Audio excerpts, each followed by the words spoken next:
আসসালামু আলাইকুম। আজকে আমি রেস্টুরেন্ট স্টাইলে ফ্রাইড রাইস রান্না করব। চলুন দেখি ফ্রাইড রাইস রান্না করি। এখানে আমি একটা কড়াই দিছি, কড়াইয়ের মধ্যে পানি দিছি, দিয়ে গরম করতে দিছি। পানিটা বলক উঠছে। এখানে বলক ওঠার পরে আমি 1 চামচ লবণ দিয়ে দিয়েছি। দিয়ে এখানে আমি চালটাকে ঢেলে দিব। এখানে আমি হাফ কেজি চাল নিয়েছি। চালটাকে ঢেলে দিয়ে একটু নেড়ে চেড়ে দিতে হবে।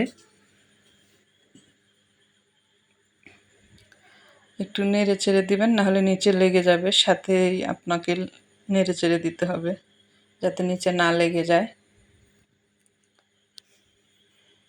নেড়ে চেড়ে দিয়ে আমি একটু এটাকে ঢেকে দিব।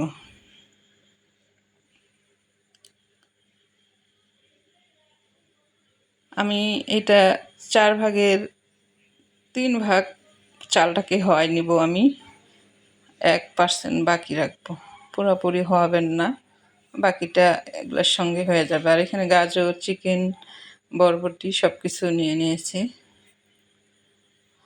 এখানে একটা কড়াই দিছি, কড়াইয়ের মধ্যে আমি তেল দিলাম হাফ কাপ।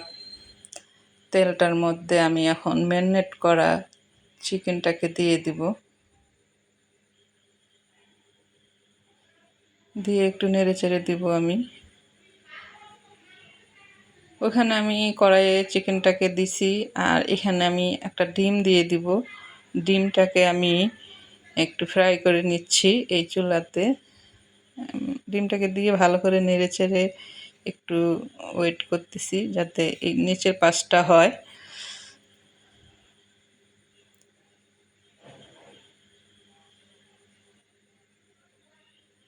তারপর আমি আবার একটু নেড়ে চেড়ে দিব। ভালো করে লাল লাল করে ডিমটাকে ভেজে নিব, ফ্রাই করে নিব। সুন্দর করে লাল লাল করে ভেজে নিয়ে আমি এটাকে আলাদা সাইড করে রেখে দিব। রেখে দিয়ে আমি এই কড়াইটাকে পিছলে যাচ্ছে যদিও, তো কড়াইটাকে আমি একটু জালটাকে কমায় ভালো করে নসনি দিয়ে চেপে ধরে আমি চিকেনগুলোকে নেড়ে চেড়ে দিছি। একটু লাল লাল করে ভেজে নেবেন চিকেনটাকে।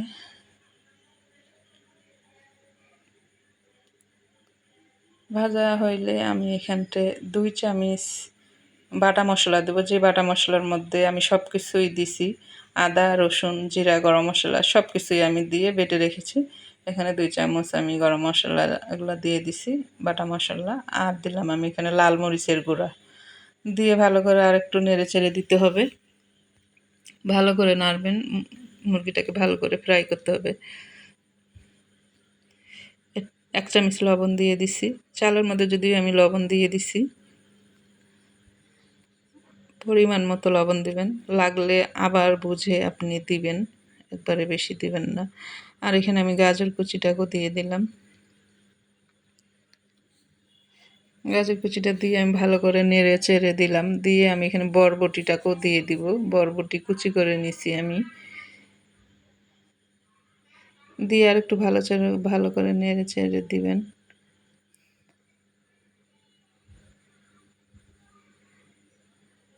আর দিলাম আমি এখানে পেঁয়াজ আর কাঁচামরিচ। পেঁয়াজগুলোকে আমি 4 ফালা করে কেটে পাপড়িগুলো ছুটায় ছুটায় নিছি। নিয়ে আমি দিছি, নাহলে একটু গোটা গোটা পেঁয়াজ থাকলে খেতে ভালো লাগে। আর একটু ভালো করে নেড়ে চেড়ে দিতে হবে, সুন্দর করে নাড়তে হবে।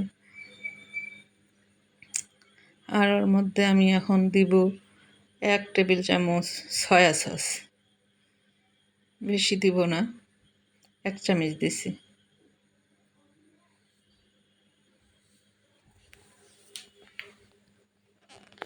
দিয়ে আবার ভালো করে একটু নেড়ে চেড়ে দিব।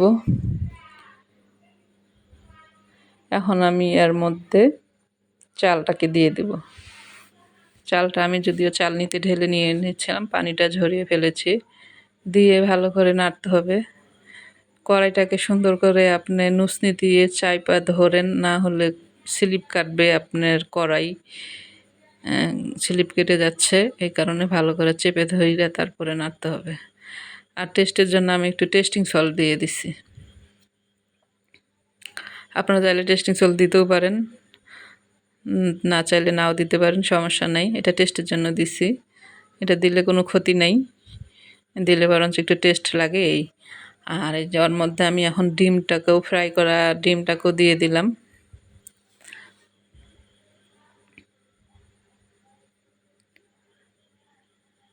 আর দিলাম 2-1 ফোঁটা কেওড়া জল দিয়ে এখন আমি সুন্দর করে কড়াইটাকে ধরে ভালো করে মিক্সড করতে হবে।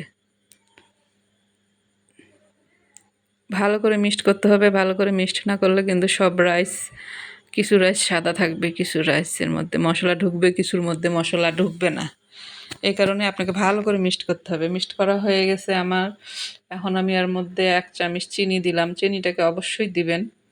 চিনিটাকে না দিলে টেস্টটা হবে না। রাইসের মধ্যে একটু চিনি দিলেই ওটার টেস্টটা বেড়ে যায়। আর দিলাম ক্যাপসিকাম। ক্যাপসিকামটা আমি একটু দেরি করে এই কারণে দিছি, ক্যাপসিকামটা আগে দিলে ক্যাপসিকামের কালারটা হলুদ হয়ে যায়, আর একটু লাস্টে দিলে ক্যাপসিকামের কালারটা সবুজ সবুজ থাকে।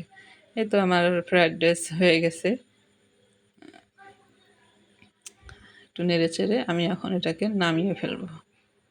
নামিয়ে আমি এখন এই ফ্রায়েড রাইসকে পরিবেশন করব। এই আমার ফ্রায়েড রাইস হয়ে গেছে। রেস্টুরেন্টের স্টাইলে ফ্রায়েড রাইস রান্না করছি। আপনারা চাইলে বাসায় এভাবেও রান্না করতে পারেন। রান্না করে খেয়ে অবশ্যই দেখুন, অবশ্যই ভালো লাগবে। আপনার ফ্রায়েড রাইসের সঙ্গে আপনি রোস্ট দিয়ে খেতে পারেন, চিকেন ফ্রাই দিয়ে খেতে পারেন, গরুর মাংস দিয়েও খেতে পারেন। আপনি সব কিছু দিয়েই এই ফ্রায়েড রাইস খেতে পারবেন। দেখুন, যদি আপনাদের ভালো লাগে অবশ্যই একটা লাইক দিয়েন, একটা শেয়ার দিয়েন ভিডিওটা। এই আমার ফ্রায়েড রাইস। আল্লাহ হাফেজ।